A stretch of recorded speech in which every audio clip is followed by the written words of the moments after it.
everybody, and welcome to the Dissecting Fiction podcast. I'm Vinny Murphy. And I'm Christian Kutlick.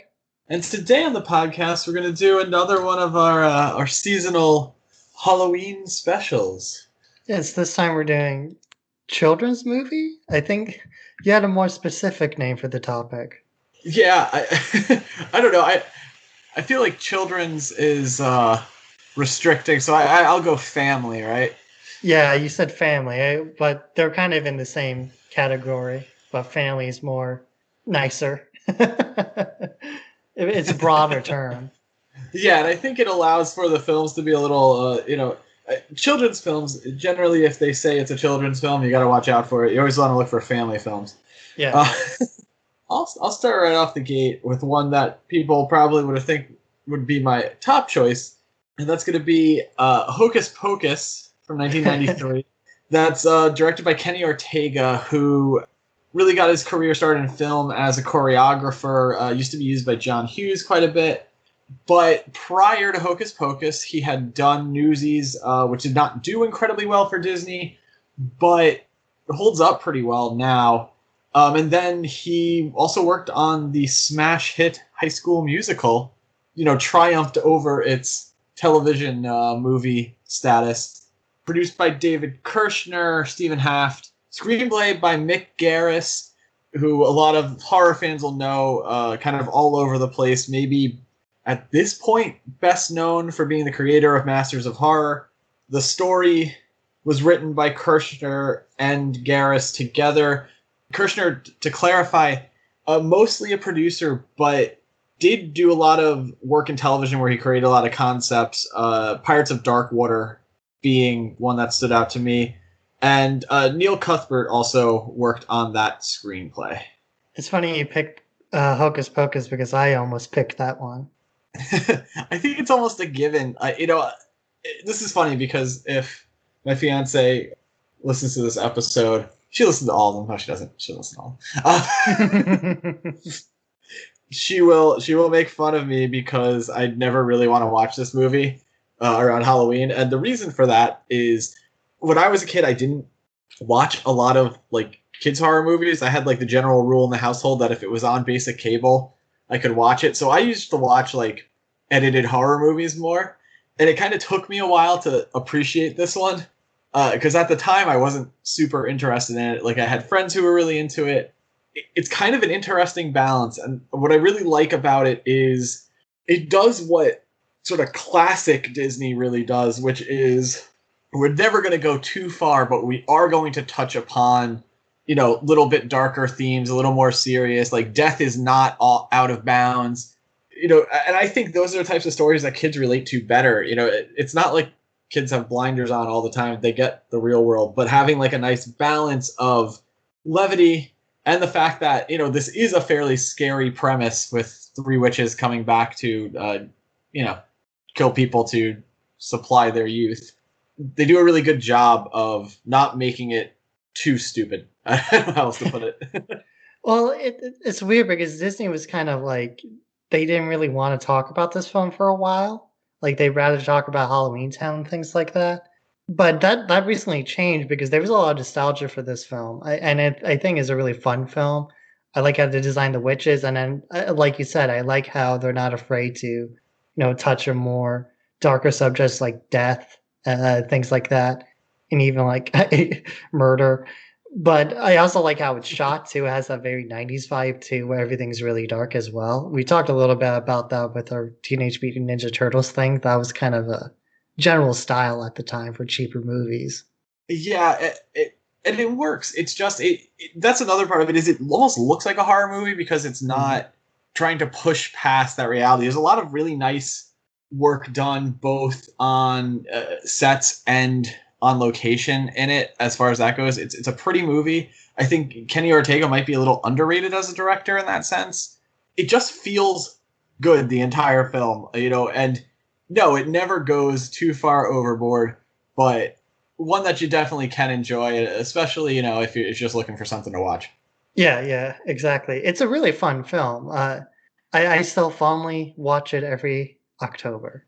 So for my pick, I picked a more recent one, that wasn't Hocus Pocus. I almost picked that, but I picked ParaNorman.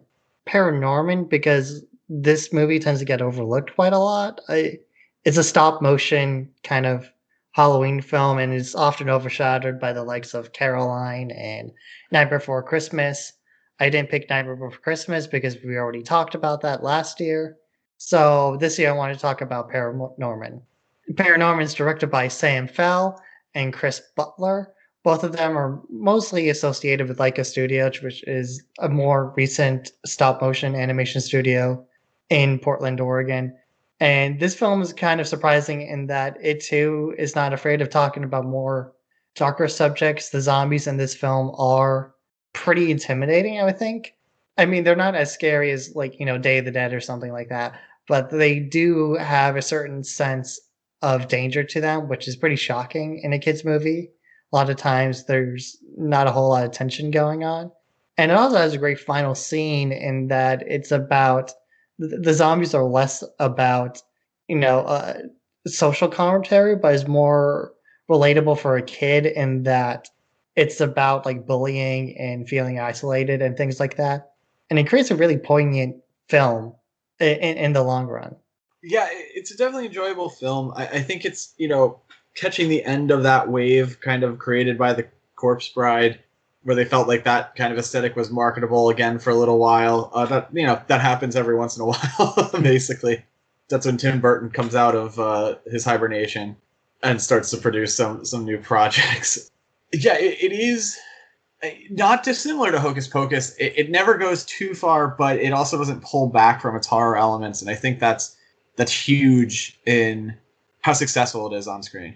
I also think it goes a little bit further than Hocus Pocus. Hocus Pocus is pretty firmly rooted in like defeat the witches, but here's much more about like the revenge of just like a little girl and the sorrow of just like an ancient past thingy. There's a lot more, I think, like emotional weight to it than Hocus Pocus.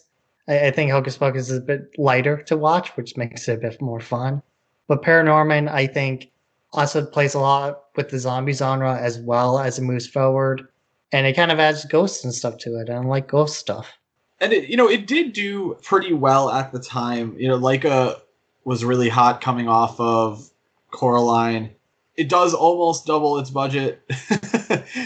It's hard on animated. It's after that they slow down a little bit at Laika with like Kubo and the Two Strings and Missing Link, where a lot of money was invested and there was not as much return, which is why I don't think we're hearing too much from them right now.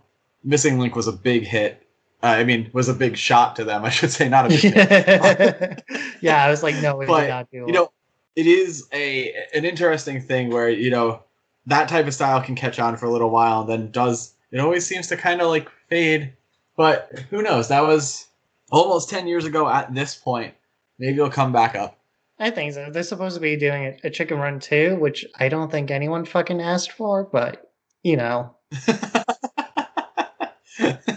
when I don't know, there's a couple of years where like they wanted everyone to love Wallace and Gromit all the time. I don't know. The Wallace and Gromit films are fun, but I think they do better in Europe than here. Like, it's a weird situation with Wallace and Gromit stuff. Now, my second pick is a much stranger one. It is The Willys from 1990, directed and written by Brian Peck. Brian Peck, not known much for writing and directing because this is pretty much it. But you may know him as Scuzz from Return of the Living Dead or Victor from The Last American Virgin. Produced by Talat I think he would say Captain. It's spelled not traditionally. Producer who does not do too much outside television, seems to have found himself mostly in reality television at this point. The Willys is absolutely trying to exploit the Tales from the Crypt craze of the late 80s, early 90s. It's a children's horror anthology where Sean Astin shows up and is implied to be his character from The Goonies. And they tell a bunch of stories that are kind of... they're shockingly grim for a children's film. And it creates an interesting thing. I'm not sure if you've ever seen this, but I had to put it on the list because it is something that I do now watch every year. Willys? It sounds like a Are You Afraid of the Dark thing. it's actually, the framing is very similar to Are You Afraid of the Dark, but the stories veer a little more towards the Tales from the Crypt aesthetic, and as I said, a few moments of fairly shocking violence. It's just something that I feel like is worth seeking out if you're unaware of it. There was a DVD that came out. I could not tell you who released it. I think it's one of those ones that says DVD on the spine. But it does pop up once in a while on streaming services. The DVD appears to be pretty well out of print, but if you do run across it, it's worth picking it up. I mean, not for like $50-$60 for like a reseller who's trying to make money off of it. But if you see it in like a store and someone just left it there for 10 years, definitely check it out. And like you said, keep an eye out on the streaming services for it. It does pop up. I mean, it's a real movie. It exists. I have a hard time believing you that something like this exists. That's the joy and mystery we bring to our audience, Christian, is that I can mention something that does not seem at all likely, and there it is. Oh, and Donkey Lips is in it. I forgot that. So if you like Salute Your Shorts, Donkey Lips making a rare appearance in the film. All right. For my second pick, I picked The Witches, which is also from that same year. This is, again, kind of in the same vein as Hocus Pocus, but I think this is even darker than that. It's the whole premise of the film is that a kid has been turned into a mouse, and he's got to stop these evil witches from doing evil witch things and eating the town and being turned into monsters and stuff. It's kind of a weird premise, but I appreciate that it kind of goes all out with it. It is based on a Ronald Dahl book, which tend to be a little darker depending on which ones you read. This is an earlier Ronald Dahl book as well, so I think that's why it has such a weird tone to it. But if you watch it, I think it really has some really creative ideas to it. Especially during this weird, like early '90s witch craze that was going on. It always seems like every like 5 years or so, there's a new monster craze.